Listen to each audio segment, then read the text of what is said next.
Ang desisyon ay naibaba na at ang mga lagda ay formal nang naitala sa isang dokumentong maaaring maging mitya ng pinakamadugong sagupaan sa gitnang silangan sa makabagong kasaysayan. Hindi na ito usapin ng simpleng retorika o palitan ng maaanghang na salita sa pagitan ng mga diplomatiko. Ito ay isa ng hayagang pagpapakilos ng makinaryang pandigma na nagpapahiwatig na ang panahon ng negosasyon ay mabilis nang nauubos. Ang mga banta ay naging konkreto ng utos at ang mga babala ay naging ugong ng mga makina ng eroplanong pandigma na tumatawid sa mga karagatan upang pumustura sa mga linyang pula ng tensyon. Sa sandaling ito, ang pandaigdigang kaayusan ay nakatindig sa isang napakanipis na pisi, kung saan ang isang maling kalkulasyon ay maaaring magdulot ng sunod-sunod na pagsabog mula sa disyerto ng Iran hanggang sa mga baybayin ng Latin America. Ang sentro ng grabidad ng krisis na ito ay ang direktang komprontasyon sa pagitan ng Washington at Tehran. Sa isang hakbang na nagpabago sa estratehikong kalkulasyon sa rehiyon, formal na tinanggihan ng Islamikong Republika ng Iran ang itinuturing na huling alok o ultimatum mula sa Estados Unidos. Ang pagtangging ito ay hindi lamang isang diplomatikong nota. Ito ay isang paghamon sa kapangyarihan ng isang superpower na kasalukuyang pinamumunuan ng isang administrasyong kilala sa pagiging hindi matitinag at agresibo. Ang naging tugon ni Pangulong Donald Trump ay agaran at walang pag-aalinlangan. Naglabas ang White House ng isang seryosong babala na nagbabadya ng mga pangyayaring higit na mas malala kaysa sa anumang nasaksihan sa nakaraan kung hindi agad yuyuko ang Iran sa mga itinakdang kondisyon. Malinaw ang mensahe mula sa Washington. Ang diplomasya ay may hangganan at ang hangganang iyon ay narating na. Ayon sa mga ulat na nagmumula sa mga sirkulo ng paniktik at diplomasya, naglatag ang administrasyong Trump ng 3 kondisyon na hindi maaaring tawaran upang mapigilan ang napipintong pag-atake.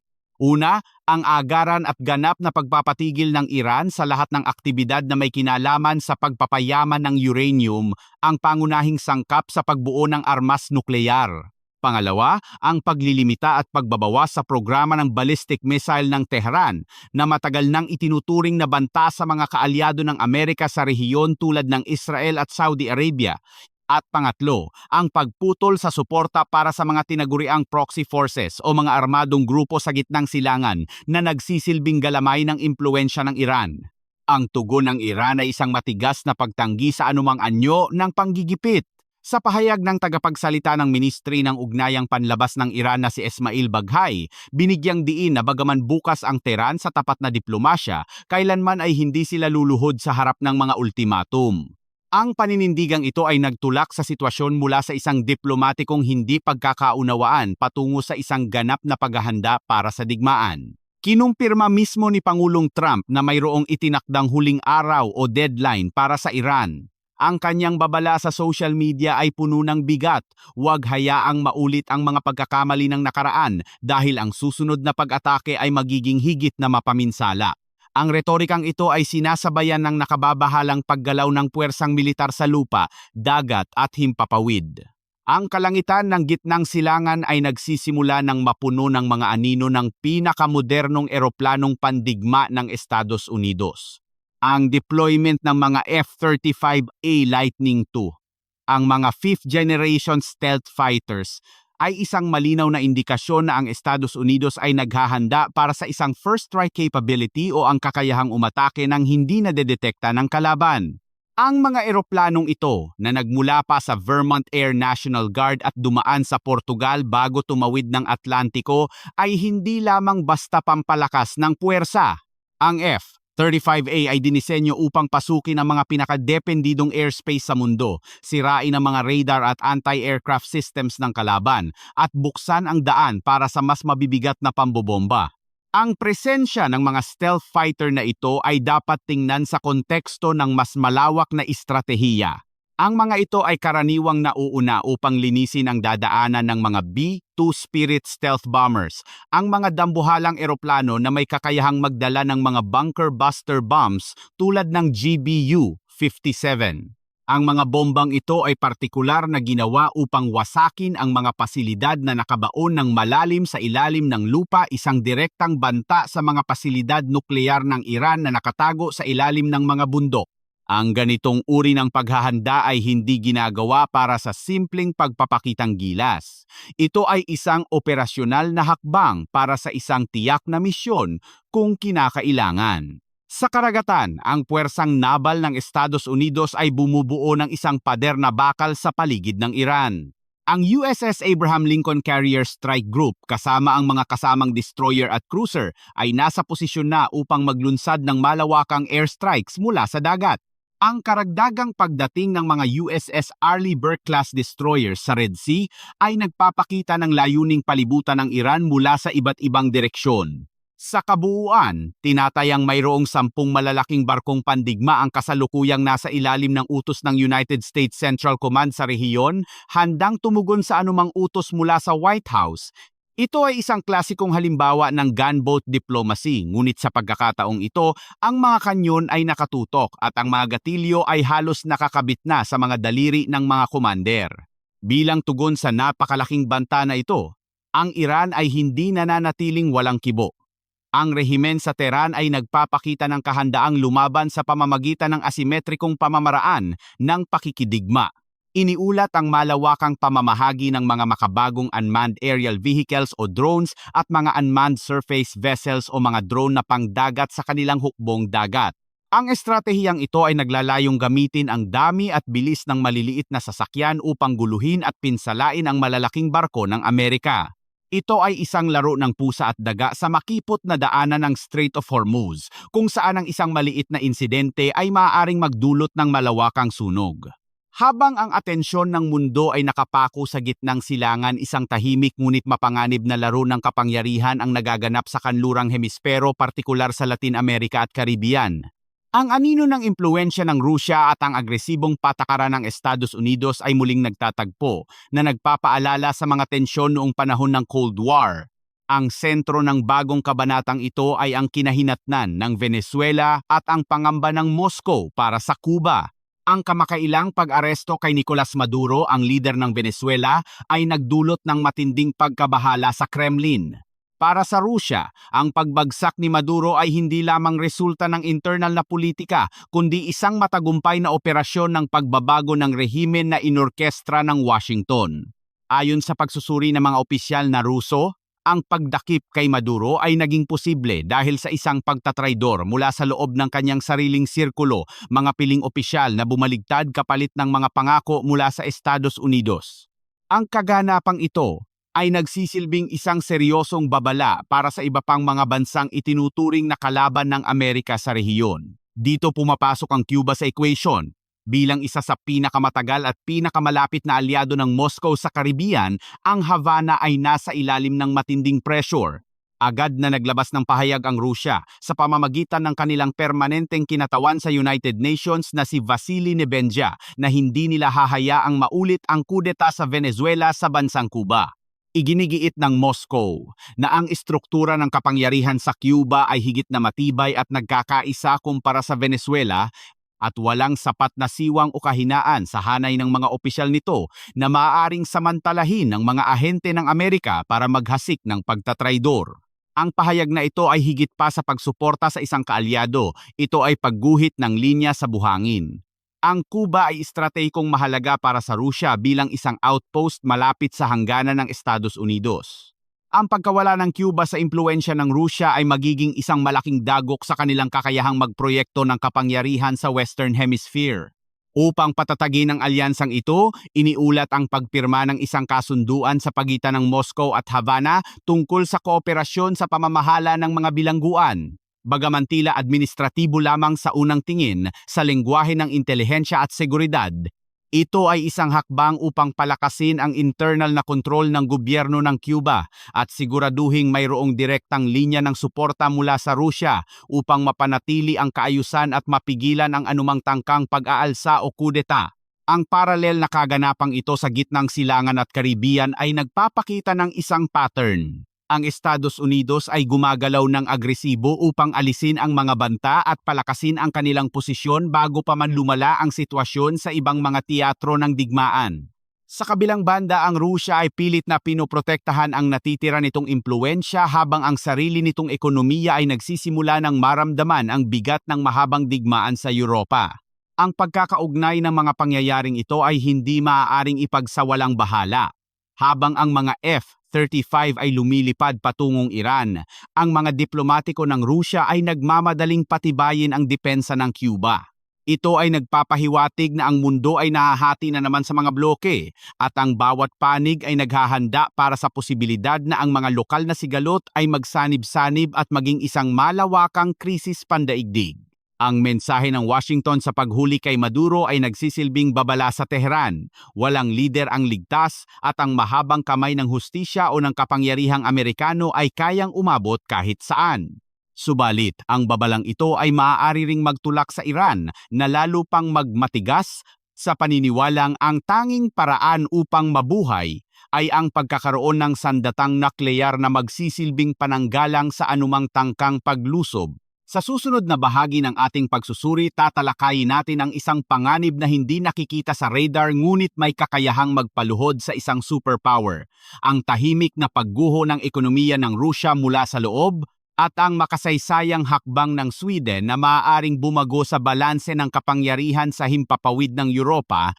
Ang mga susunod na kaganapan ay magpapakita kung ang mundo ay patungo sa isang bagong digmaan o sa isang masalimuot na bagong kaayusan. Habang ang mundo ay nakatuon sa nagbabagang tensyon sa gitnang silangan at sa mga maniobra sa Caribbean, isang higit na mapanganib na banta ang namumuo sa loob mismo ng sentro ng kapangyarihan ng Rusya. Ito ay isang digmaang hindi ginagamitan ng mga bala o misil, kundi ng mga numero, utang at isang nauubos na pondo.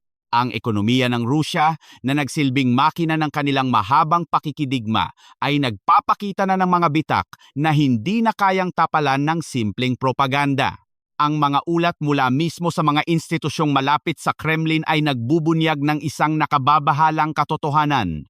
Ang bansa ay nasa bingit ng isang krisis sa pagbabangko na maaaring magpabagsak sa sistema nito ng mas mabilis kaysa sa anumang parusa mula sa kanluran. Ang alarma ay pinatunog hindi ng mga kalaban ng Rusya, kundi ng Center for Macroeconomic Analysis and Short-Term Forecasting o CMACB, isang organisasyong itinuturing na teknikal na braso ng gobyerno. Sa kanilang pinakahuling pagsusuri, inamin ng ahensya na ang mga indikasyon ng isang systemic banking crisis ay nabuo na. Ito ay isang teknikal na termino na may katumbas na nakapanghihilakbot na kahulugan sa realidad. Ang pagkabigo ng buong sistema ng pananalapi na gampanan ang tungkulin nito. Ayon sa datos, ang krisis sa mga hindi nababayarang utang o bad debts ay kumakalat na parang virus sa buong ekonomiya. Ang mga numero ay nagsasalita ng isang malungkot na kwento ng pagkaubos. Tinatayang mahigit sa 11% ng mga pautang sa mga korporasyon na katumbas ng trilyon-trilyong ruble ay nasa kategorya na ng problemado. Sa sektor naman ng mga individual na nangungutang o retail loans, mahigit sa 6% ang nasa panganib na hindi na mabayaran. Ang mga ito ay hindi lamang simpleng estadistika. Ang mga ito ay sumasalamin sa mga kumpanyang nalulugi. Dahil sa bigat ng digmaan at mga mamamayang nawawalan ng kakayahang tugunan ang kanilang mga obligasyon dahil sa tumataas na presyo ng bilihin at bumababang halaga ng salapi. Sa kabuuan, tinatayang halos 20% ng mga asset sa sistema ng pagbabangko ay maituturing na problemado, isang antas na lagpas na sa itinuturing na ligtas na pamantayan.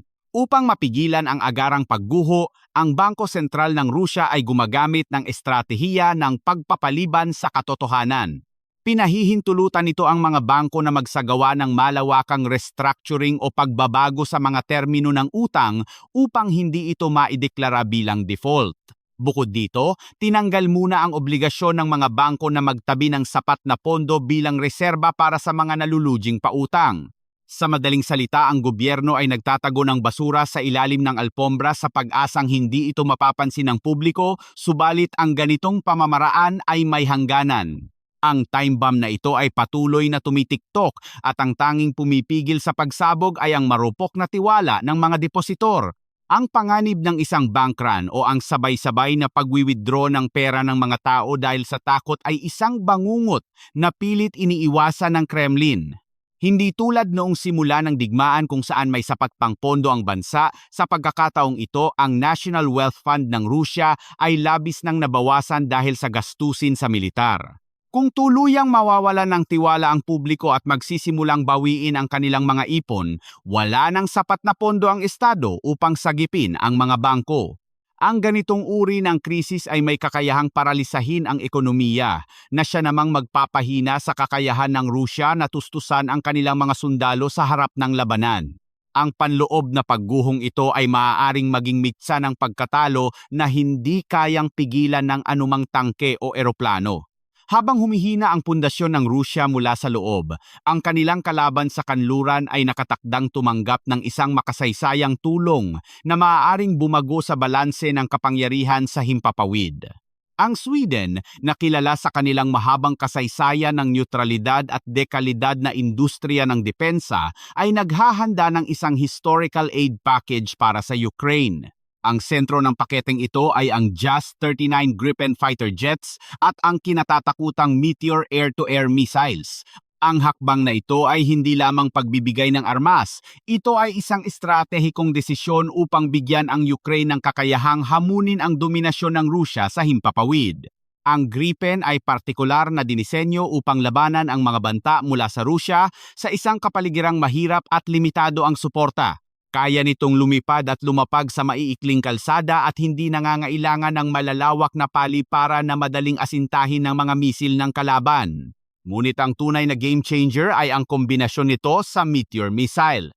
Ang Meteor ay itinuturing na isa sa pinakamahusay na long-range air-to-air missile sa mundo na may kakayahang tamaan ang mga eroplano ng kalaban mula sa napakalayong distansya na hindi kayang abutin ng karamihan sa mga sandatang Ruso. Ang layunin ng tulong na ito ay malinaw, basagin ang kakayahan ng Rusya na maglunsad ng mga glide bombs o mga bombang ginagabayan na nagdulot ng malaking pinsala sa mga posisyon ng Ukraine nitong mga nakaraang buwan. Sa pamamagitan ng Gripen at Meteor, maaari nang itulak ng Ukraine ang mga eroplano ng Rusya palayo sa front lines na magbibigay ng kinakailangang proteksyon sa kanilang mga sundalo at sibilyan. Bukod dito, ang pakete ay may kasamang mga advanced radar system mula sa ASAAB at mga kagamitan para sa electronic warfare na mahalaga upang mabulag ang mga sensor ng kalaban at mapanatili ang koneksyon sa gitna ng labanan. Ang kooperasyon ay hindi nagtatapos sa paglilipat ng kagamitan. Ang mga talakayan sa pagitan ng Stockholm at Kyiv ay sumasaklaw din sa pagtatayo ng kapasidad na mag-produce ng mga teknolohiyang pandepensa sa loob mismo ng Ukraine. Ang konsepto ng PRV, One Coordination Cluster, ay naglalayong pag-ugnayin ng militar, pribadong sektor at gobyerno upang mapabilis ang pagbuo at pagsubok ng mga bagong sandata sa mismong larangan ng digmaan. Ito ay nagpapakita ng pangmatagalang commitment ng Europa na hindi lamang tulungan ang Ukraine na makaligtas, kundi tulungan itong manalo at magtayo ng sarili nitong industriya ng depensa na kayang tumindig sa sarili nitong mga paa. Ang mensahe mula sa Sweden at sa buong kanluran ay hindi mapag-aalinlangan. Ang Ukraine ay hindi nag-iisa at ang antas ng teknolohiyang ibinibigay sa kanila ay patuloy na tumataas habang tumatagal ang digmaan. Ang pagpasok ng Gripen at Meteor sa teatro ng digmaan ay magpipilit sa Rusya na baguhin ang kanilang mga taktika at magiging mas maingat sa paggamit ng kanilang natitirang puwersang panghimpapawid. Sa pagtatapos ng ating pagsusuri, makikita natin ang isang mundo na nasa kritikal na sangangdaan. Ang mga kaganapan ay magkakaugnay sa isang masalimuot na sapot ng sanhi at bunga. Ang agresibong postura ng Estados Unidos laban sa Iran ay naglalayong pigilan ang pagkalat ng impluwensya nito, habang ang sitwasyon sa Venezuela at Cuba ay nagpapakita na ang labanan para sa impluwensya ay walang pinipiling heograpiya. Sa kabilang banda, ang digmaan sa Ukraine ay pumasok sa isang bagong yugto kung saan ang teknolohiya at ekonomiya ang magtatakda ng mananalo. Para sa mga bansang tulad ng Pilipinas, ang mga kaganapang ito ay nagdadala ng mahahalagang aral.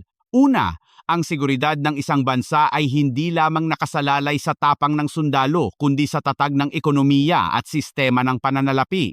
Ang pagguho ng Rusya mula sa loob ay patunay na ang digmaan ay isang labanan ng reserba at yaman. Pangalawa, ang kahalagahan ng modernisasyon at estratehikong alyansa. Ang tulong na natatanggap ng Ukraine mula sa Sweden ay nagpapakita kung paano ang akses sa tamang teknolohiya ay maaaring magpabago sa takbo ng labanan laban sa isang higit na malaking kalaban. Ang kasalukuyang kaayusang pandaigdig ay sinusubok sa lahat ng sulok. Ang mga lumang patakaran ay binabali at ang mga bagong alyansa ay binubuo sa gitna ng apoy.